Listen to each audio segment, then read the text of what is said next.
মানে পশ্চিমবঙ্গে এই ধরনের কিছু রাজনৈতিক নেতার তার মানে হাতে ঘা লেগেছে এবং তারা মুসলিম সম্প্রদায়ের অত্যন্ত প্রভাবশালী কিছু নেতা নিশ্চয়ই জানে যে এই গরিব মানুষজন এরা যদি একবার জানতে পারে যে এই যে মানে ওয়াকফ সম্পত্তি আমরা ভোগ করছি, তাহলে কিন্তু ওরা আর ভোগ করতে পারবে না। সত্যিই কি পশ্চিমবঙ্গে ওয়াকফ সম্পত্তি নিয়ে প্রচুর নয়ছয় হয়েছে?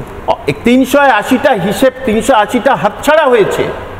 এবং আগের দিন তো আমি বললাম যে মহাবীরতলা থেকে একেবারে টালিগঞ্জ, মহাবীরতলা মসজিদ থেকে টালিগঞ্জ পর্যন্ত পুরোপুরিভাবে ভোগ করছেন তৃণমূলের মানে একেবারে নম্বর 1 মন্ত্রী।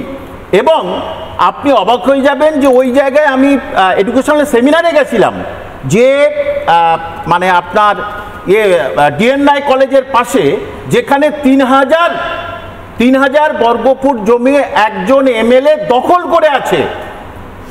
এবং আরেকটা কি যেন অদ্ভুত ব্যাপার, যে জায়গাটায় ভাড়া হওয়া উচিত 1 লাখ টাকা, সেই জায়গাটা ভাড়া দিচ্ছে 1000 টাকা। তাহলে মাঝখানে 99,000 টাকা কে নিচ্ছে, কার পকেটে? আমাকে